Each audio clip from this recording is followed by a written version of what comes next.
Housewife है, सब जानती है। आज हमने सबको इसलिए यहाँ बुलाया है ताकि सबके मन की दुविधा दूर हो सके। तुम सब लोग यही सोचते हो ना कि मम्मी जी ऐसी क्यों है। भले ही कोई खुल के नहीं बोलता, लेकिन हमको सब पता है। तुम लोग यही सोचते हो ना कि मम्मी जी बहुत सख्त है। हाँ, हम सख्त हैं, लेकिन तुम में से किसी ने कभी ये जानने की कोशिश भी की है कि हम सख्त क्यों हैं? अगर हम सख्त ना होते ना तो आज ये हमारा परिवार बिखर गया होता। नहीं मम्मी जी, आप ऐसा क्यों कह रही हैं? आपने तो जो भी किया मैंने हमेशा सर आंखों पे ही लगाया ना। आज तो मेरी सारी काबिलियत के पीछे आपका ही हाथ है, सब जानते हैं। मम्मी जी, हम भैया की बात से बिल्कुल सहमत हैं। हम इतना जरूर समझ रहे हैं कि इस घर के रसूख बढ़ाने के लिए आपको बहुत त्याग करना पड़ा, अपनी इच्छाओं को बहुत समेटना पड़ा। देखो भाई, हमको जो कहना था हमने कह दिया। अब आप लोग जा सकते हैं। अरे हमारा मुंह देखते रहोगे कि जाओगे?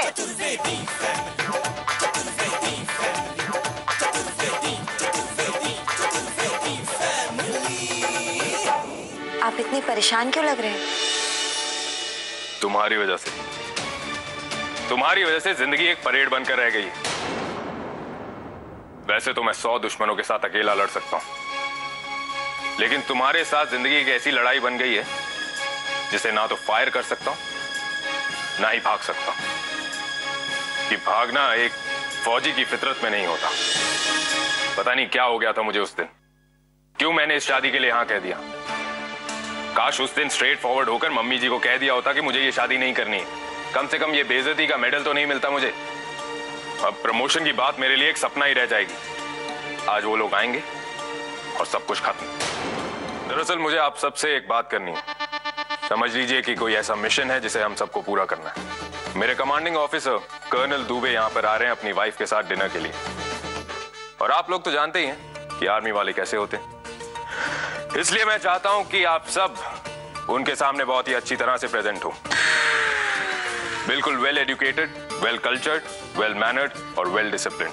कर्नल दुबे को जॉइंट फैमिली बहुत पसंद है, इसलिए मैं चाहता हूं कि कम से कम उनके सामने हम सब प्यार से रहें। तुम्हें क्या लगता है हम तुम्हारी आर्मी में नए भर्ती हुए रंगरूट हैं? और अगर परेड कराने का इतना ही शौक है ना तो कन्हैया से कराओ, मनोहर भैया से कराओ, बड़े भैया से ना कराओ। मनोहर भैया, आप तो समझ ही गए होंगे जो मैं कह रहा हूं। और तुम हमें समझदारी सिखाओगे? ये गोवर्धन भैया जो बैठे हैं, ये अपने पोस्ट मास्टरी का काम करने के लिए तुम्हारा इस्तेमाल करते थे, और उसी समय हम तुम्हारी सर्विसिंग करते थे, याद है तुम्हें? हेलो, अब तुम अपनी बहादुरी का बखान करने मत बैठ जाओ। शादी का स्टैंप लग गया था, सोचा बदल जाओगे, पर नहीं, पूरी दुनिया बदल गई भैया, पर ये नहीं बदले, वही रहे ढाक के 3 पात, मनोहर के मनोहर। भैया हम क्या कह रहे हैं, आप लोग का जो झगड़ा है ना, वो झगड़ा आत्मा की तरह है। तुम्हें स्पेशल बनाने के लिए जो भी चाहिए और बाकी जो भी चाहिए ना, सबकी लिस्ट बनाकर हमें दे दो। मंगाने की जिम्मेदारी हमारी। और देखो, दावत दावत ही लगनी चाहिए, समझ गई? जी मम्मी जी। जल्दी से लिस्ट बनाओ, दो हम। जी। शाम को उद्यम भैया के कमांडिंग ऑफिसर खाने पे आ रहे हैं, इसलिए आप निश्चिंत रहिए। चाचा जी, अगर आपको आपत्ति ना हो तो हम मम्मी जी को लेकर आपकी गाड़ी में जाएं?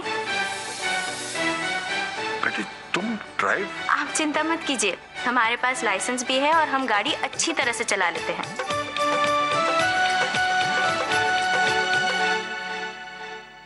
ये कार चला के जाएगी तो मोहल्ले वाले देखते ही रह जाएंगे कि हमारी बहू कार चला रही है।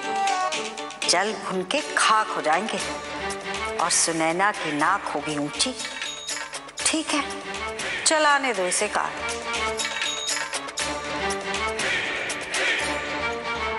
हाउसवाइफ है, सब जानती है।